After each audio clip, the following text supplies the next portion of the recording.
제가 미국에 있으면서 한 가지 한 게 있었어요. 그게 무엇이냐면 생명의 삶 큐티를 하는 것입니다.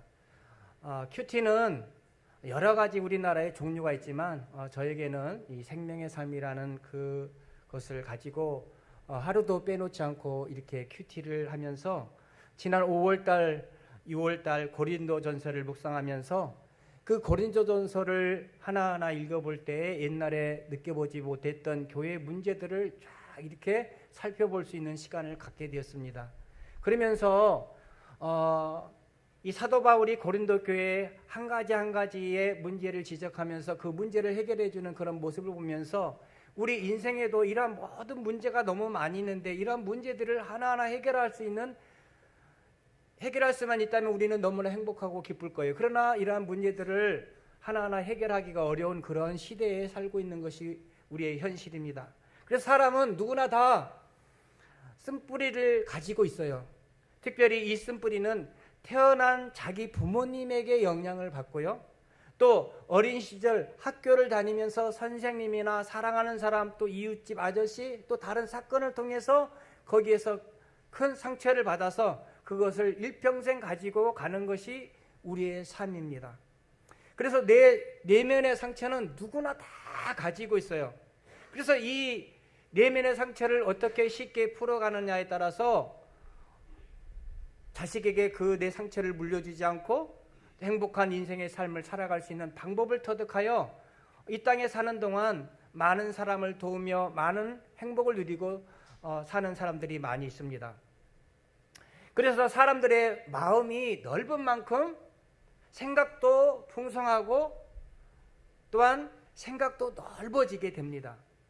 그래서 이 고린도전서 이 사도 바울은 이제 16장에서 그것을 마무리하고 있는데 16장 13절에서 14절에 있는 말씀에 보니까 결론적으로 우리가 해야 할 일을 가르쳐주고 있었어요. 그 말씀은 바로 13절, 14절에 있는 말씀입니다. 우리 화면을 한번 띄워줬으면 좋겠습니다. 13절, 14절에 있는 말씀을 제가 읽어드리겠습니다. 깨어 믿음에 굳게 서서 남자답게 강건하라. 너희 모든 일을 사랑으로 행하라. 이런 말씀이 있습니다. 이 두 구절 속에 이 13절에 있는 말씀은 깨어 있어라. 또 하나는 믿음에 굳게 서라. 또 남자답게 강건하라. 14절에 모든 일을 사랑으로 하라라는 말씀입니다. 교회의 문제와 우리의 문제를 어떻게 하라고요? 결론은 모든 일을 사랑으로 하라고 하고 있습니다. 그래서 이 고린도전서 16장 14절에 있는 이 말씀을 가지고 너희는 모든 일을 사랑으로 행하라는 이 말씀 속을 가만히 읽어보면서 제가 너희라는 이 말씀 속에 저의 이름을 넣어봤어요. 그러면서 용철이는 모든 일을 사랑으로 행하라. 이러한 주님의 음성을 듣게 됐습니다. 여러분들도 지금 이 14절에 있는 이 너희는 거기다 자기 이름을 넣고 모든 일을 사랑으로 행하라. 속으로 한번 읽어보시기 바랍니다. 시작. 할렐루야. 모든 일을 사랑으로 행하라. 그러면서 이번 달 고린도 후서를 큐티하면서 고린도 후서 2장 8절에 보면 그러므로 너희를 권하노니 사랑으로 그들에게 나타내라는 말씀이 있습니다. 사랑으로 그들을 나타내라는 말은 뭐냐면 공식적인 용어예요. 이 말이. 그러면서 공식적으로 뭐라 하라고 하냐면 용서하고 사랑하라는 말씀입니다. 저와 여러분은 모든 일을 사랑할 수 있습니까? 라고 질문한다면 네, 나는 모든 일을 사랑으로 할 수 있습니다 라고 대답할 수 있어야 됩니다. 우리가 용서하고 사랑할 때 우리의 마음이 풍성해지고 우리의 사랑이 또 우리의 마음이 업그레이드 될 수 있고 그러면서 내 마음에 평안이 있고 기쁨이 있기 때문에 그렇습니다. 어려운 문제, 이 쓴뿌리를 해결하는 것은 어려운 문제를 가지고 있습니다. 우리의 인생에 이 쓴뿌리를 해결하지 않는 사람이 쓴뿌리를 해결하는 방법은 여러 가지가 있지만 그 중에 한 가지는 뭐냐면 모든 일을 뭐래요? 사랑으로 행하라는 거예요. 제가 글씨를 써왔어요. 그래서 여러분이 한번 읽어보시기 바랍니다. 잘 읽어보셔야 돼요. 이쪽에 있는 분들에게 한번 물어보겠습니다. 이거 한번 읽어보세요. 또 이쪽에 있는 분 한번 읽어보세요. 다시 한번 읽어보세요. 맞아요. 제가 이것을 쓴 것은 특정한 의미가 있는 것은 아니고요. 우리의 삶 속에 어떤 어려운 문제가 왔을 때 이쪽으로 해석하느냐, 이쪽으로 해석하느냐가 다르다는 거예요. 그래서 우리의 생각이 그만큼 중요하다는 것을 여러분들에게 말씀드리고 싶습니다. 우리의 삶의 방향이 내 어떤 마음으로 어떻게 해석하느냐에 따라서 인생이 아름다워지고 불행해질 수가 있습니다. 여러분, 인생의 어려움을 내가 어떻게 해석하고 싶습니까? 나는 잘 된다. 나는 다 잘 되고 있다. 이런 말 듣고 싶지 않습니까? 그리고 우리가 이런 말을 너무나 많이 들었어요. 근데 이 말이 너무나 소중한 말입니다. 나는 잘 된다. 나는 다 잘 되고 있다. 이 말이 너무나 소중한 말인데 우리는 그 말을 너무나 소홀하게 여기고 있어요. 그래서 내가 잘 된다라는 그 말을 믿음으로 가지고 그 말씀을 하나님께 나가서 기도하고 열심히 해결하려고 하면 나는 잘 되고 있는 것이고, 내가 그 믿음을 가지고 있지 않으면 그러한 믿음으로 살지 못하는 것뿐입니다. 내 신앙이 건강하기 위해서 저는 7가지 조건을 한번 생각해 봤습니다. 그리고 예안교회가 제가 이 교회를 마지막으로 지켜보고 있을 때는 이 예안교회는 우리 구로지방에서 생기가 있는 교회였어요.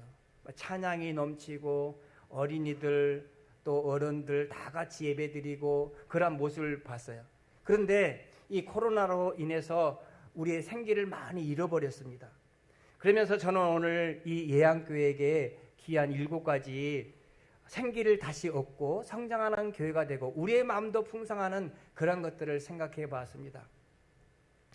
그러면서 또 한 가지는 우리 이경 목사님이 이 주제를 가지고 설교를 하지 않았다고 생각이 되어서 제가 이 주제를 갖게 되었습니다. 그것은 뭐냐면 쌍기역으로 시작하는 7개의 단어입니다. 그거 뭐냐면 꿈, 끼, 꾀, 끈, 깡, 꼴, 꾼, 이렇게 7가지. 중국어는 아닙니다. 이 7가지를 가지고 이 예언권은 사랑이 넘치는 교회다. 행복이 넘치는 교회다.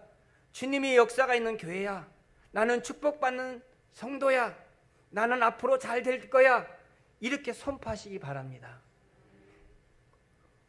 우리는 구약 성경에 있는 말씀에 보면 뭐예요? 자기가 말한 대로 된다고 했어요. 우리가 예수님을 구주로 영접하는 것은 내가 예수님 구주로 영접합니다라고 우리가 구원받지 않습니까? 그러니까 말이 이렇게 중요한 거예요. 내가 어떻게 해석하고 어떤 말을 하느냐가 너무나 중요한 것입니다.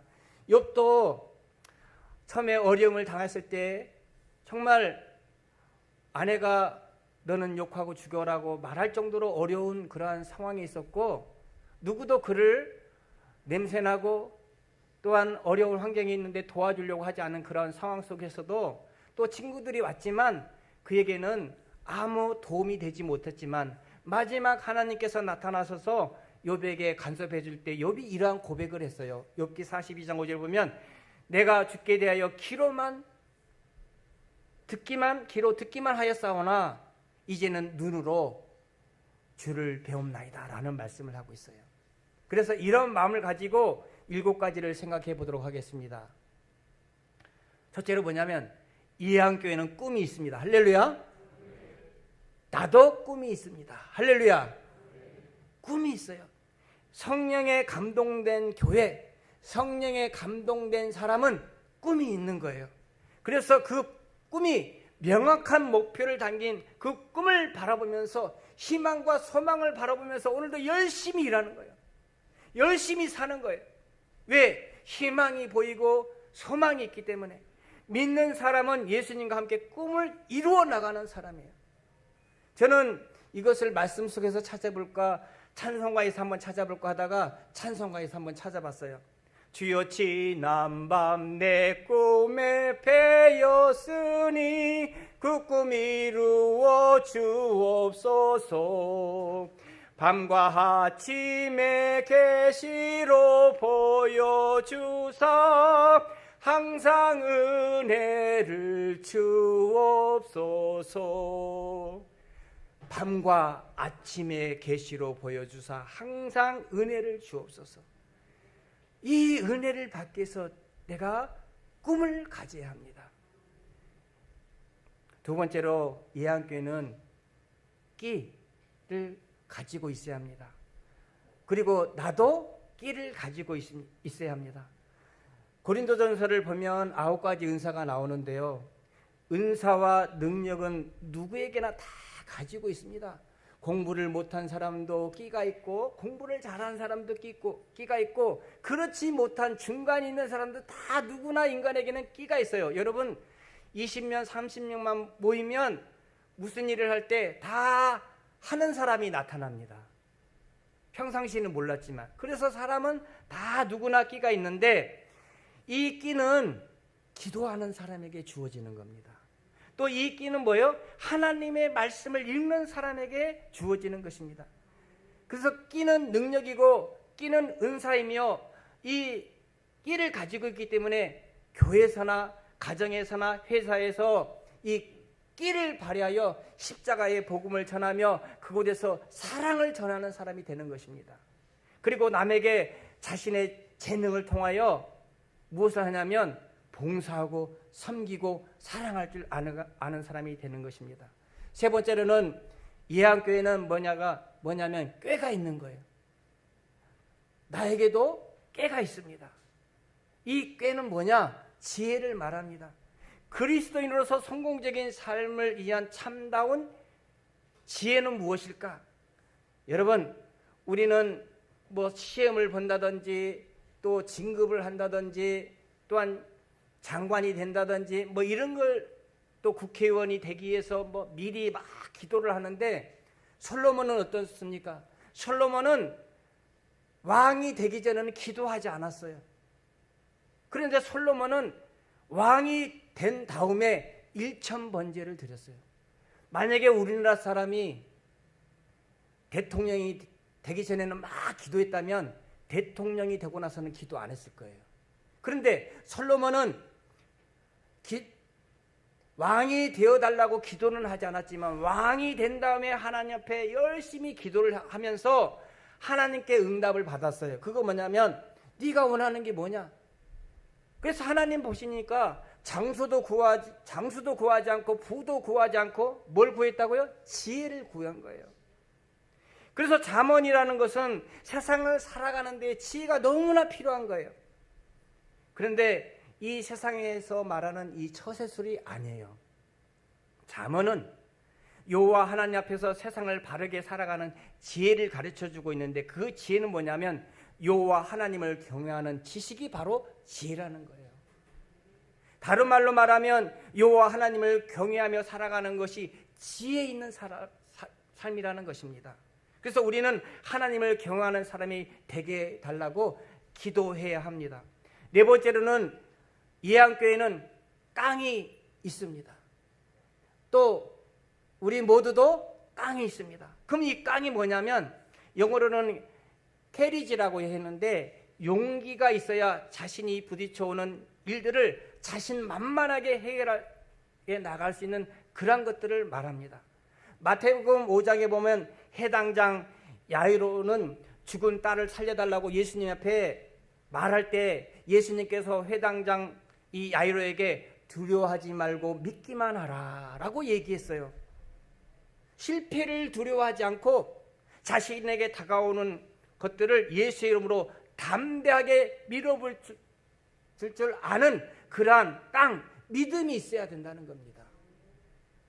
그래서 오늘 이 믿음은 뭐냐? 그동안 나에게 어려운 일이 있고 힘든 일이 있을 때 예수님, 나에게 있는 재앙은 오늘 끝났습니다. 이렇게 예수님으로 이름으로 선포해야 합니다. 그리고 하나님, 내 앞에 있는 실패와 좌절도 오늘 끝났습니다. 지금 끝났습니다. 이렇게 믿고 선포하는 것입니다. 그것이 믿음이고 깡인 것입니다. 할렐루야. 이건 믿는 자만이 할 수 있는 거예요. 믿지 않는 자는 할 수 없는 겁니다. 그래서 실패와 좌절을 붙잡고 있는 사람은 실패와 좌절을 과감하게 던져버리고 예수 이름으로 나아갈 수 있는 이 믿음, 이 깡을 갖는 여러분이 되기를 바랍니다. 다섯 번째는 예안교회는 꾼이 있습니다. 나도 꾼이 있습니다. 오스트랄 챔버스는 주님은 나의 최고봉이라는 그러한 책을 줬어요. 주님은 나의 최고봉이라는 말은 예수님이 최고라는 말이에요. 여러분, 내 삶에 있어서 예수님이 최고야, 우리는 이런 말을 하고 있지만 정말 예수님이 나의 최고가 되고 있습니까? 예수님을 인격적으로 만난 날부터 오직 예수, 오직 예수 이렇게 말은 하지만 계속적으로 이 꾼 프로페셔널 이것을 계속 가지고 있어야 합니다. 그래서 찬양에 보면 예수 예수 오직 예수님뿐 내게 가장 귀하고 귀하다. 이 찬양처럼 오직 예수님만 말하는 꾼이 되고 예수님만 바라보는 꾼이 되어야 되는 것입니다. 여섯 번째로는 예안교회는 나는 끈을 가지고 있어야 합니다. 예수님과 끈으로 관계를 맺으려면 기도의 끈을 놓지 말아야 합니다. 우리 이기영 목사님이 이 교회를 개척하고 난 다음에 생각한 것이 뭐냐면 저녁에 와서 기도하는 거였어요. 기도를 하고 나서 목사님도 살고 교회도 살았다는 것을 저는 알고 있습니다. 여러분, 앞으로 더 이 기도의 끈을 놓지 마시기 바랍니다. 그래서 8시, 7시에 저녁에 와서 기도하는 거 계속 기도하십시오. 기도하면 그 사람이 사는 거예요. 그리고 기도하면서 또 하나는 뭐냐면 하나님 말씀인 성경책을 읽고 그 끈을 놓지 않는 것입니다. 일곱 번째로는 예안교회는 꼴이 있어야 합니다. 나는 꼴이 있어야 합니다. 이 말이 무슨 말이냐면 이 꼴은 누군가에게 내 모습을 보이는 얼굴을 얘기합니다. 여러분, 제 얼굴을 한번 보십시오. 또 여러분의 얼굴도 한번 보시고요. 정말 예수 믿는 사람은 이 꼴 이미지를 가지고 있어야 돼요. 아, 저 사람은 예수 믿는 사람이야. 어떻게 저 사람 얼굴에는 미소와 또 저렇게 웃음이 있지? 그래서 얼굴에는 나는 예수 믿는 사람이야 라는 것으로 쓰여져 있어야 해요. 그래서 이 얼굴에 나타나는 이 꼴은 뭐냐면 겸손하고 온유한 사람으로 얼굴을 보여주는 겁니다. 주의할 점 한 가지가 있는데 우리 예수 믿는 사람들은 뭐요? 혈기를 부리지 말아야 돼요.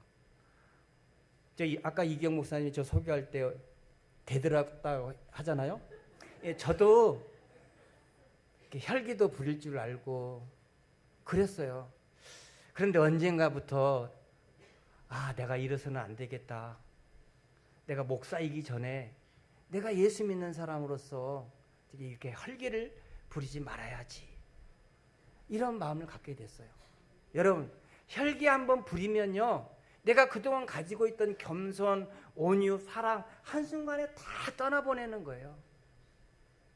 내 마음에 은혜와 감사가 흐르길 원한다면 이 혈기를 싹 죽여버려야 합니다. 내 혈기는 믿음을 통째로 삼켜버리기 때문입니다. 혈기가 모든 상황을 힘들게 합니다. 그러므로 내 마음에 만들어지는 것이기 때문에 내가 조절해야 돼요. 내가 화내고 내가 분노하고 그러지 다른 사람이 나에게 화를 내게 해더라도 조절하는 사람은 나지 상대방이 있는 사람이 아니에요. 나 자신에게 문제가 있는 거예요. 화를 안 낼 수 있고 화를 낼 수 있는 게 누구에게 있다고요? 내 자신에게 있는 겁니다. 그렇기 때문에 우리 예수 믿는 사람들은 이 혈기를 조절할 수 있어야 합니다. 예안교회 성도 여러분, 그동안 열심히 살아왔고 열심히 전도해 왔습니다.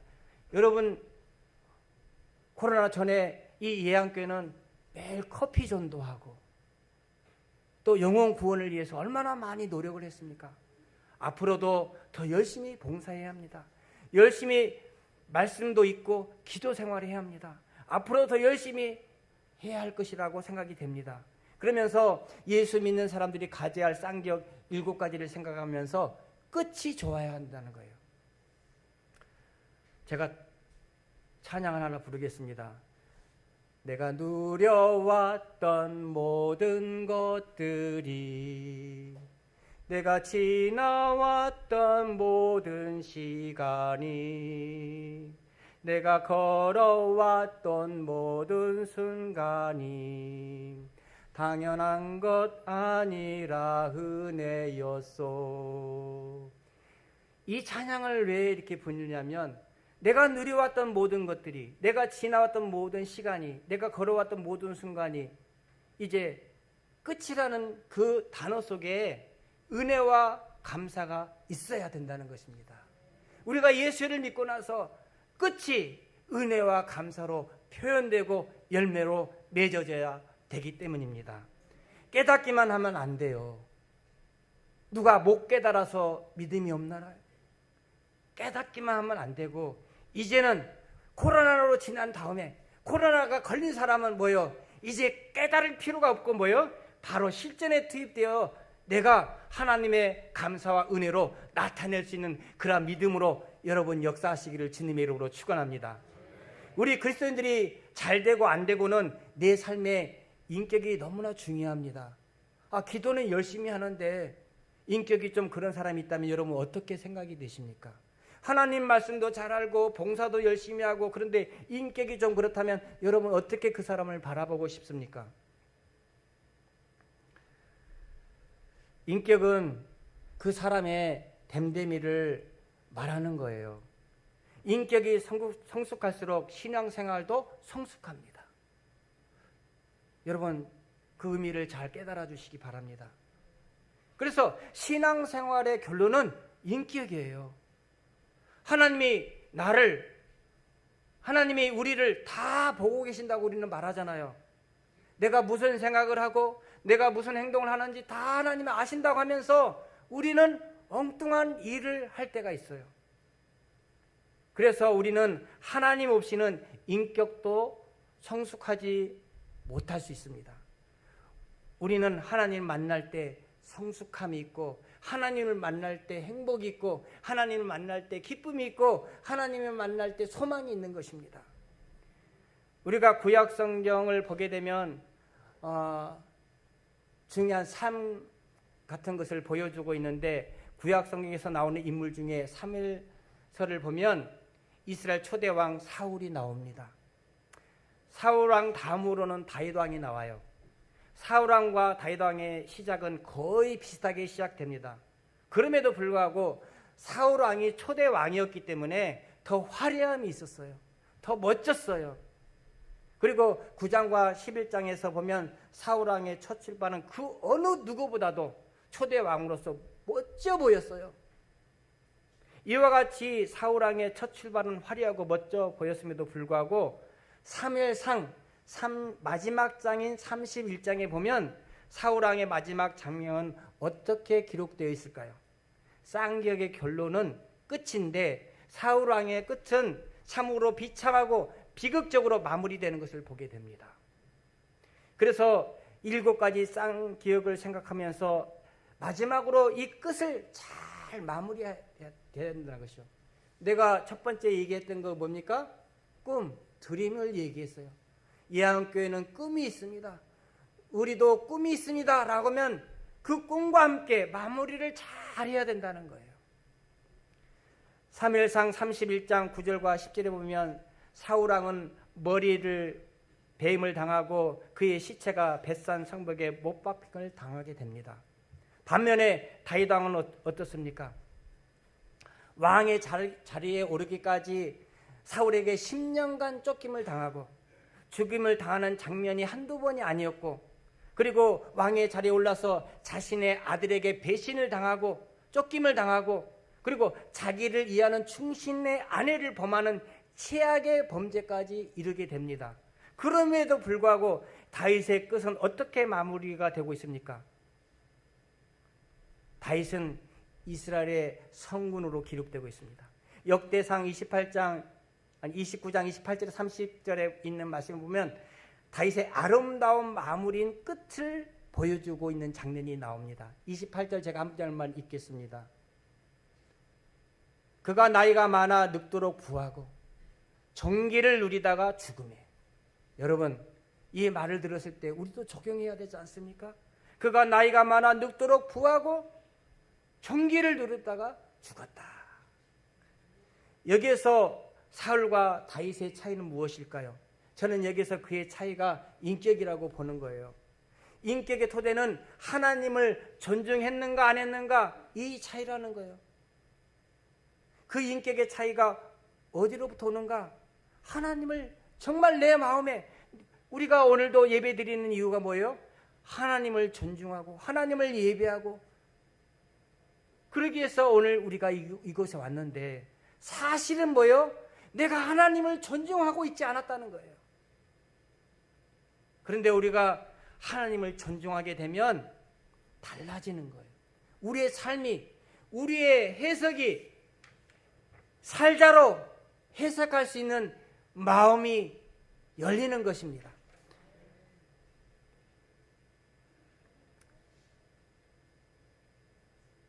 사무엘상 2장 30절 말씀 후반절에 있는 말씀을 우리말 성경으로 읽어보면, 나를 존중하는 사람은 내가 존경할 것이고 나를 멸시하는 사람은 나도 멸시할 것이다. 하나님께서 이스라엘 백성들을 그렇게 잘 해줬어요. 그렇게 없을 때 있게 해주시고, 물이 없을 때 물이 있게 해주시고, 먹을 것이 없을 때 먹을 것을 주시고, 너무나 잘해줬는데 사람들이 하나님을 배반한 거예요. 왜 우리에게 고난이 올까요? 하나님이 우리를 미워서 고난을 줄까요? 그렇지 않습니다.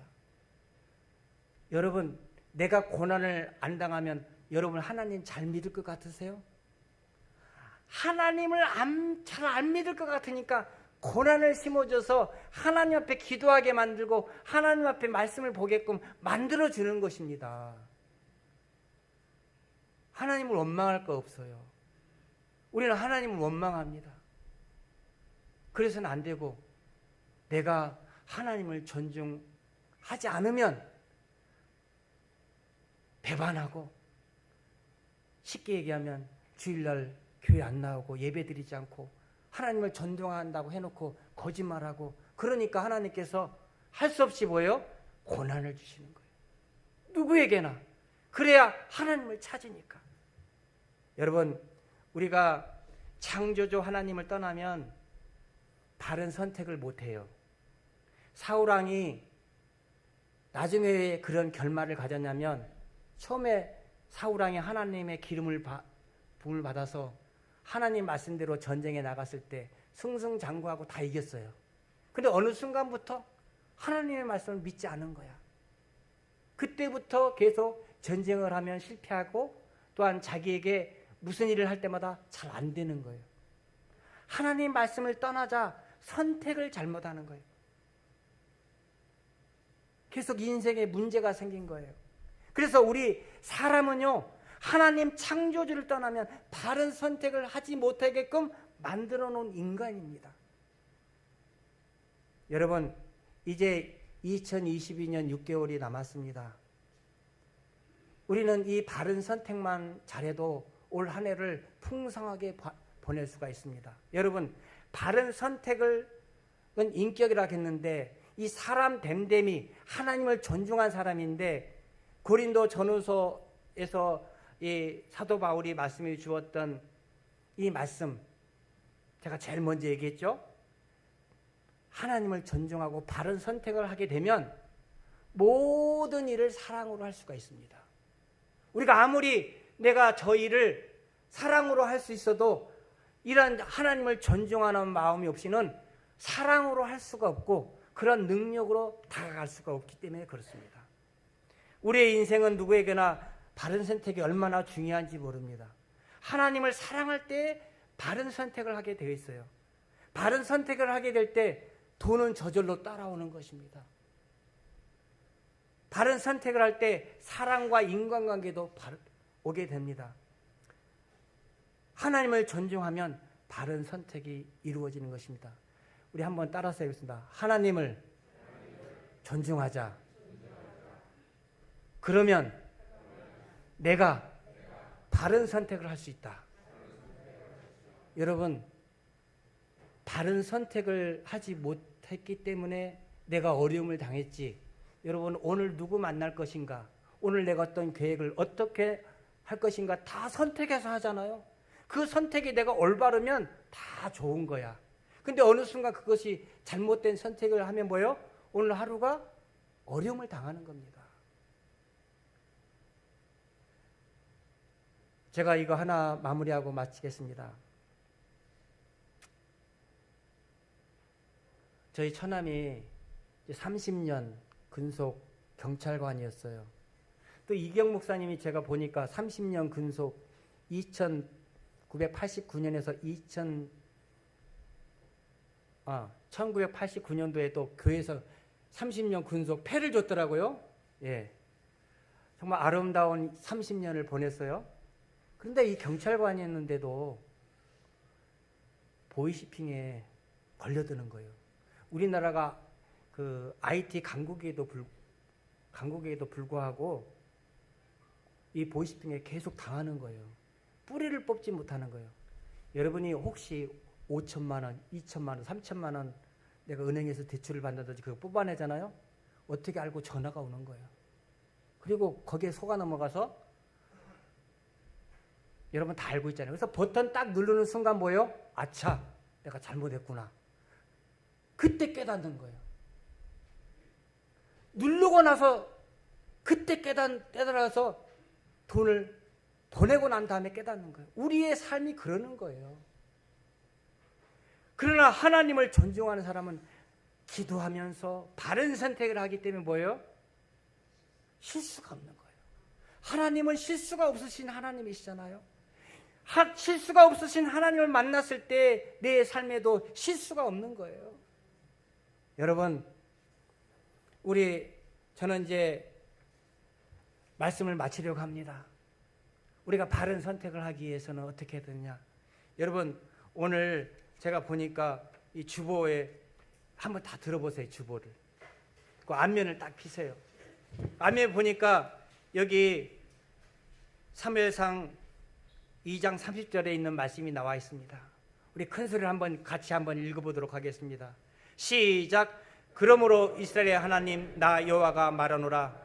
내가 전에 내 집과 내 조상의 집이 내 앞에 영원히 행하리라 하였으나 이제 나 여호와가 말하노니 결단코 그렇게 하지 아니하리라. 나를 존중히 여긴 자를 내가 존중히 여기고 나를 멸시하는 자를 내가 경멸하리라. 할렐루야. 여러분, 오늘부터라도 나 실패와 좌절은 끝났다. 내 앞에 있는 모든 재앙도 끝났다. 왜? 나는 오늘부터 하나님을 존중할 거야. 나는 오늘부터 승리의 삶을 살 거야. 나는 오늘부터 바른 선택을 할 거야. 하나님, 이 은혜로 내가 살겠습니다. 이렇게 다짐하고 결단하는 여러분 되기를 주님의 이름으로 축원합니다. 기도하겠습니다. 사랑의 하나님 아버지,